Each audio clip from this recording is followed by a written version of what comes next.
You know, I'm gonna let you witness for yourself. Okay? That's cool? Please welcome tonight's feature, y'all, Talon Lacey.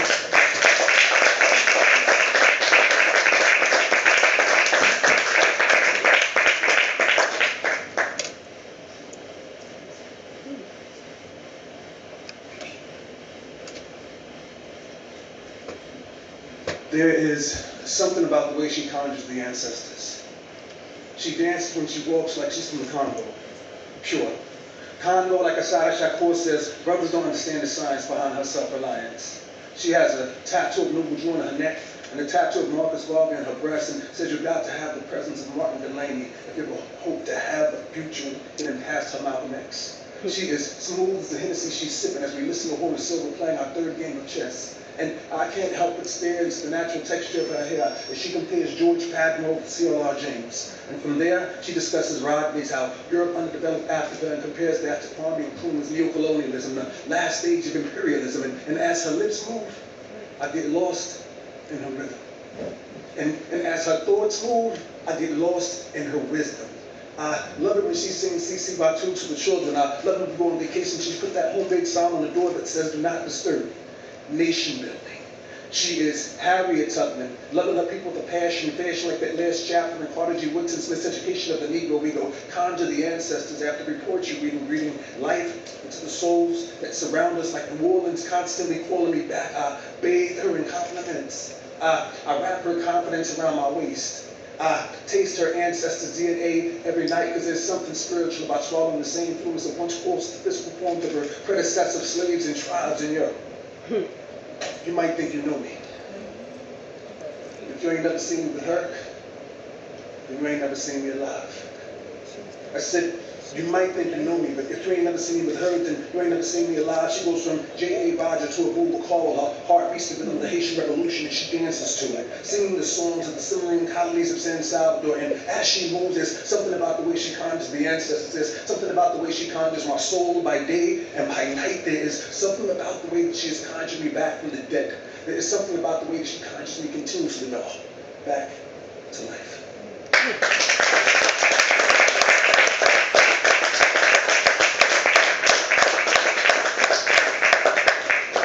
How are y'all? Good. Cool. Want to do like a family-friendly set, which sometimes means I end up doing like too many love poems, so be easy on that. Armstrong can't park on Congo Square now, because they're there now. From Canal to the fairgrounds, this government doesn't repair towns, it tears down the self-concepts of the descendants of ex-slaves. While ex-Congressman Chief Brown still gets paid and George Bush waves from the skies, he flies by in Air Force One, gets as close to the sun as he can manage. And Barbara Bush wishes that the tragedy is working out to our advantage, but how do you assess the damage when neglected levees of the late walks of the Riverwalk and Turkish chiefs while developing repeat ex-Congressman Chief Brown will still get paid? While the price of oil was rising with the tides and the children of ex-slaves still survive and the wave crashes into the attics and on automatics in the hands of juvenile soldiers that told you to back that ass up but keep bumping against the wall before they march off to the cadence of the Air Fools and the pimped out Gucci suits. That we have permission to shoot first, ask questions later, curfew at 9, bringing Cajun food on the crossfader. What do you say to people who have no home? Is it Astrodome or Superdome or moving with a relative? Then that's relative. We have to move from NO to Alaska or Utah. And you saw how they feel about you in the nightly news. Ain't no place like home, so it's gotta be the shoes that moved us from evacuees to refugees. They might as well burn the body of King Oliver in effigy and pour a second line to the little rascals. The rebirth of George Bush's legacy is after him. And pass the blow, because after the show is that after party, and after the party, still ain't the priority that Iraq is. Bear witness. Energy company profits ain't never been this strong. I swear, the heads of the top 3 oil companies must have brought gifts to Bush's manger when he was born.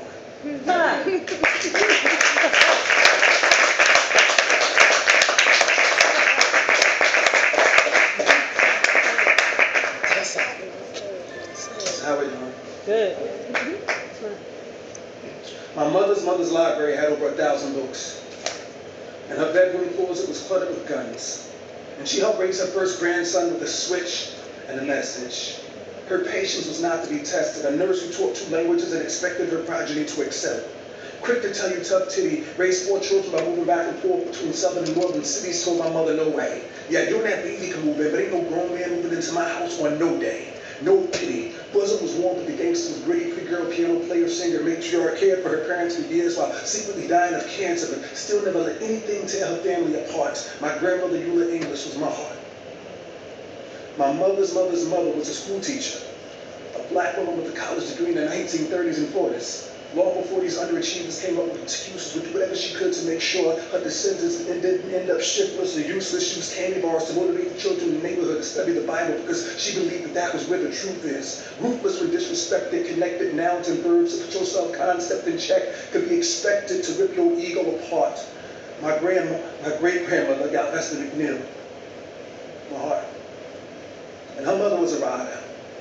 Type to show up inside her son-in-law's living room and just take over, tell them, look, I'm like a general. I raised my daughter to only roll with soldiers. Born in 1882, transcended 3 years before my start. Famous for lighting cigarettes and putting men in their places. My great-great-grandmother, Sally Gist, was my heart.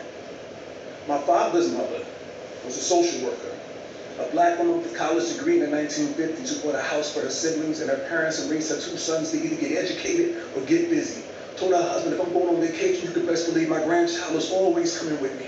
Comprehended. Told my mother, somebody steps to my grandson and gets knocked out. Never punished him to get suspended. Just ask him how to start. My paternal grandmother, Flora Acey, was my heart. My mother was a black nationalist with a master's degree in mathematics and programming computers since long before they had keyboards. I'm talking punch cards. And she never cared about my rough housing in the street, but if I ever disrespected her, I got punched hard. And then hit with switches till I blacked out like them computer glitches. And if I came home with B's, she'd make me study more to ensure I get the picture. Like tons of megapixels, she developed me to be sharp. Still my favorite person in the world. My mother, Jacqueline Acey, is my heart. I'm a father to my son.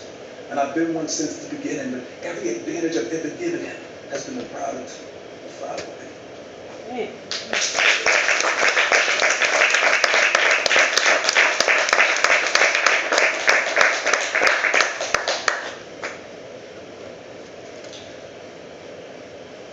Since I've been calling, I haven't written a lyric. I mean, wash it out and I can call upon spirits with rhythms and flows that dance like Africans who slaved on rubber plantations in the Belgian Congo, whose souls blaze more brilliant than Leopold's, and even tonight's new graves grow cold and chlorofluorocarbons warm up the globe. They live like that deep-ass John Carpenter's made.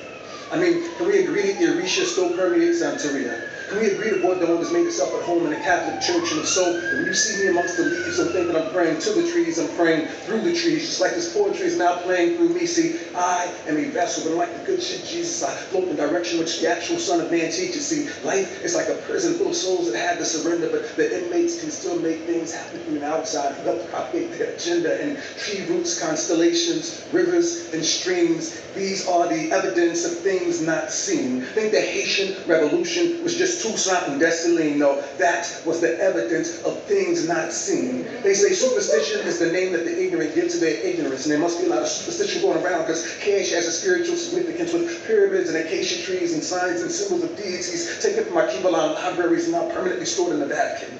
And who am I? I'll be your operator. Patch me into the infinite. If sex was death, we would be intimate, yet never reaching a climax. Counting millenniums are like days, intertwining my destiny with stars like runaway slaves. You could trace my existence through drawings on caves, yet we submit to the same God.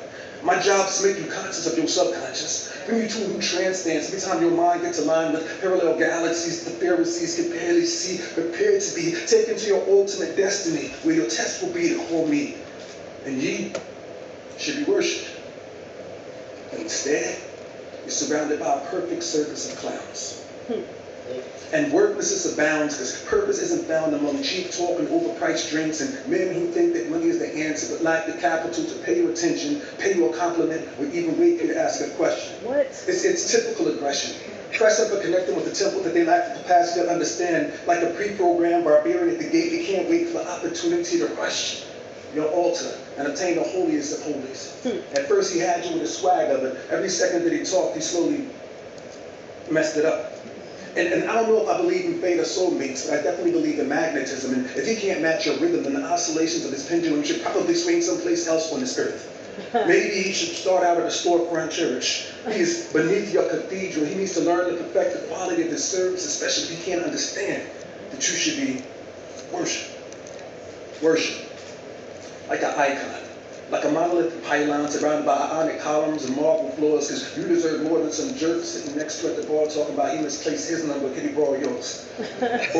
or sitting there flashing money, asking what would happen if he stuffed your pockets with 20s, trying to entice you with the resource of which you had plenty, and if you had any interest, it was diminished by the quality of his verses. What type of maniac doesn't understand that you should be worshipped? Worshipped. Instead, he's looking at your skirt with lust. And classless men turn women into mind readers, and still some women believe that they could change him, fix him, train him to get on his knees and meditate on him like a religion, give him the opportunity to fill your chapel with hymns and a chorus, hoping he'll rise to the occasion 14 times like Horace's father. But why bother to try to change a brute into a priest if his level of exegesis will never be venerable, will never be memorable? He lacks the level of levity necessary to levitate your basilica above the surface. And until you begin to perceive men's energy, you'll never see the degree of spirituality with which you could be. Worship.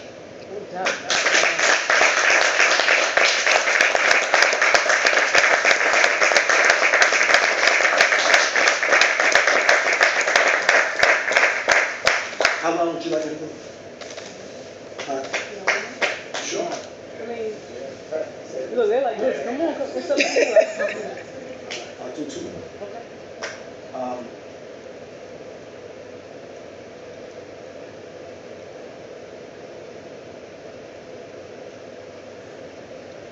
Perhaps we should ask the last poet to Gil Scott-Heron for permission to speak before we start. Some of my contemporaries act like we created the art when they come to see no parts of the charts for anything we write. Gil Scott-Heron didn't see them twice. Once for the bottle and then for Johannesburg. And we stand and serve and listen to the pioneers get up on stage with us on our shoulders, holding us upright while we position ourselves as God's gift to the stage and the mic. And Lord knows they were traveling the globe long before some of us we even flex of light in our parents' eyes. And we self-romanticize to the point that the apparent size of our ego supersedes those facts like spoken word just waiting for us to be born, but we're still born before that.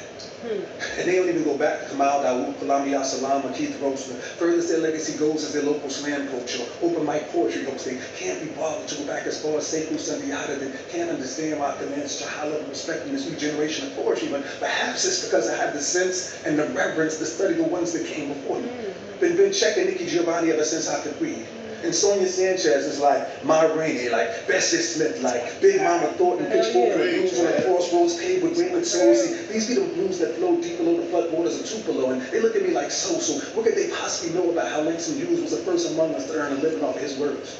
Especially when it's like 100 years later and they're still hiding from their boss at work, trying to create some type of cubicle masterpiece. And they can't be asked to read about how Phyllis Wheatley wanted to publish a book of poor American poems, but had to send it to Britain to do it because to them, that's just foolish. They live in an age where anyone can publish anything as long as they have access to a computer. And they feel like the only reason their name ain't ringing out is because the people who listen to their work must be stupid. But could it be an over-reliance on monotonic monologue prose? Could it be a lack of originality and a failure to pay dues? Could it be the more you sleep in bus and train stations, the more you experiment with rhyme, texture, and cadence? Could it be the more you're forced to skip meals, the less you worship esoteric and begin to concern yourself with what working people consider real? To the extent you believe it's art to be perceived as incomprehensibly smart, you'll be finished with spoken word long before your dumb ass even have sense enough to ask for permission to start. So what if this is God's work? What if real poets walk the earth and live lives fit for a prophet's verse, spreading ancient wisdom like the Coptic Church, and those that know what they're hearing know that they're hearing something special. And perhaps eventually, hold to be seen here just to bless you, test you in this world of lies, and until your eyes cry because they recognize that what they're seeing is the truth.